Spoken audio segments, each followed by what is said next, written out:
Well, farming now is based on essentially commodity farming. And what I like to say is that people aren't growing food for people to eat, they're growing food for people to buy. Farming, agriculture is now big business. And you've got about 1 to 2% of the population producing food for the other 98%.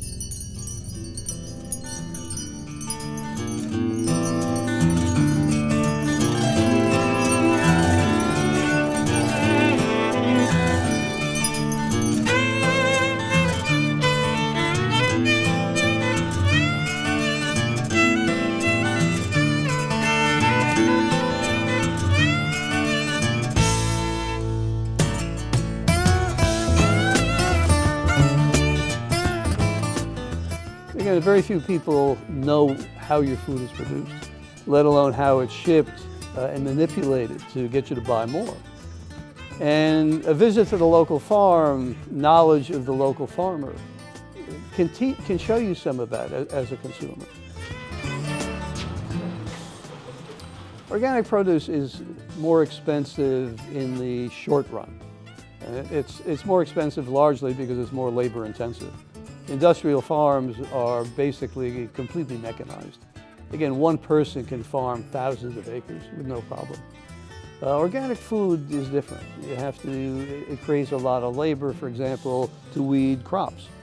And if you've ever done weeding, you know it's a tough chore. On the other hand, in the long run, when you factor in the long-term costs of industrial agriculture, including the environmental issues, climate change, the health issue, when you count all that into it, it's not more expensive. And so you have to look at it in the long run. Our food supply was designed to be inexpensive. And it was designed that way largely to create a larger workforce, because a larger workforce requires lower salaries and lower pay. For that reason, it's been designed to, again, produce a lot of food very cheaply by very few people. And that's a major long-term problem.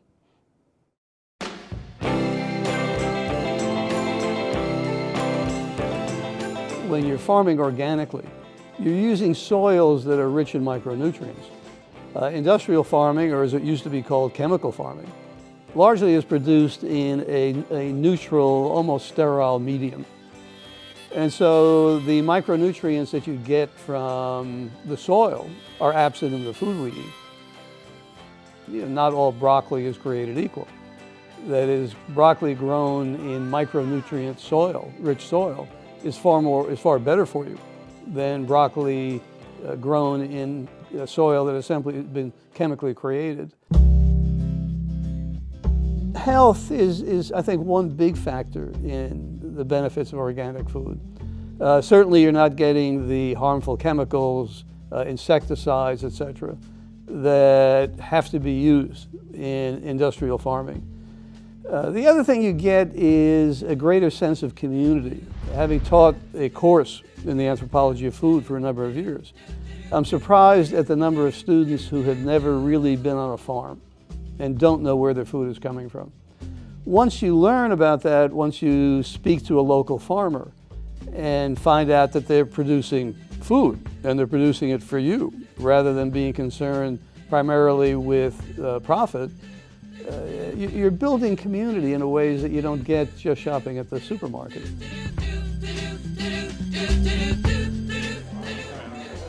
So my name is Wendy Kate Reese, and I'm one of the owners of Green Goddess Foods, which includes Green Goddess Natural Market, Green Goddess Market on Main, the Green Goddess Nordic Cafe, and Green Goddess on the Go, which is our catering business.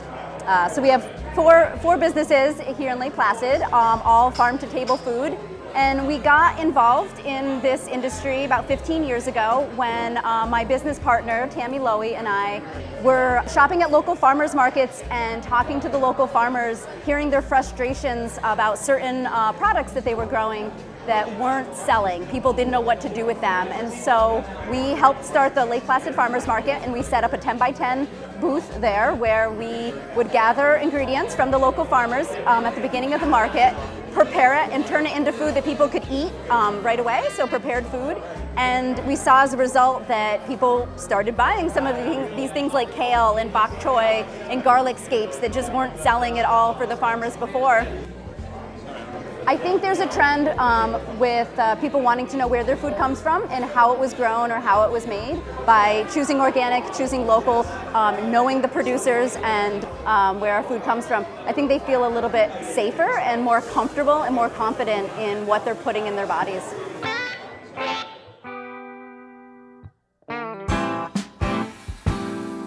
The negatives of factory farming are, as I stated, one, that food's a commodity like TVs or iPhones that are being produced for people to buy, not for people to eat.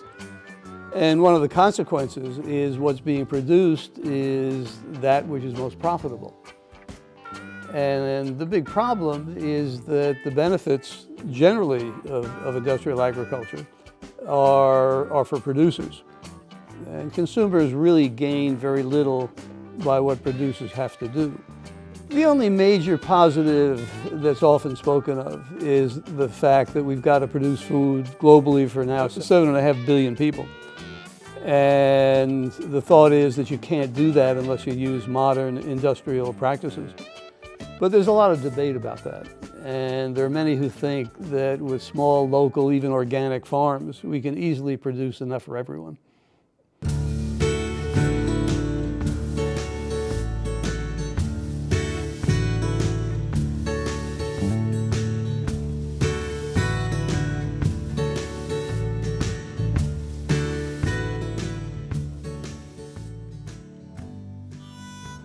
Well, if you don't support local farms, you're in effect doing away with the capital that we've developed over centuries of how to grow good food. If in fact all of our food is going to come from big industrial farms, if that food is going to be manipulated and processed, varying the amounts of sugar, salt, and fat to ensure that people buy more of it, you're going to have the same food problems and worse in the coming decades. Obesity is a big problem. It's actually a problem worldwide. Ill health due to, again, improper eating is a problem. Medical costs go up. And so one of the things you lose if you don't support your local farms is that whole reserve of knowing how to produce good food. And if we lose that, then it's hard to see where we'll go after that.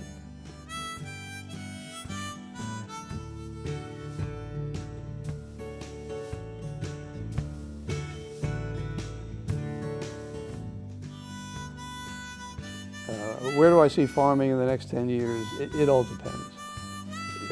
On a more pessimistic view, it's going to go basically in the same direction. There'll be some innovations. For example, genetically modified crops are becoming more and more common. Larger farms are becoming more common. And if that continues, I say we'll be pretty much where we are today times 10. On the other hand, there are some things on the horizon that could change things. One is the fact that people may become more conscious of the nutrient value of their food. And if people become more aware that some foods grown organically or locally are better for them, that could result in a major shift. The other thing that has to happen is students coming out of both grade school and college needs to be aware of farming as an occupation. We're running out of farmers, quite literally.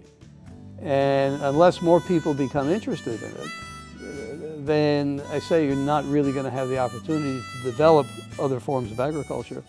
On the other hand, I think if people realize that farming is now a great opportunity, particularly given the limitations of employment as people come out of school, it may become more attractive.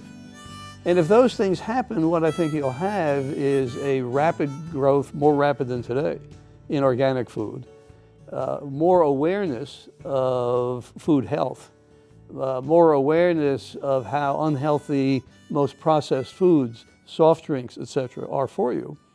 People may turn to the more healthy, local and organic alternatives, and things could change very, very rapidly.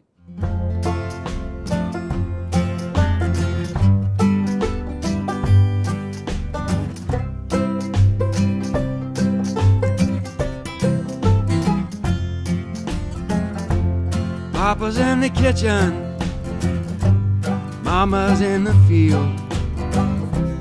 Murder in the hen house, mud flung high upon the wheels.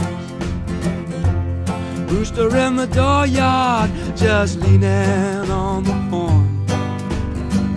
Wind sweetly drifting through that ripening corn.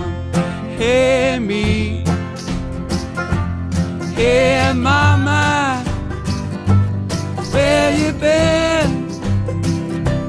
For so long, for so long. Hey me, hey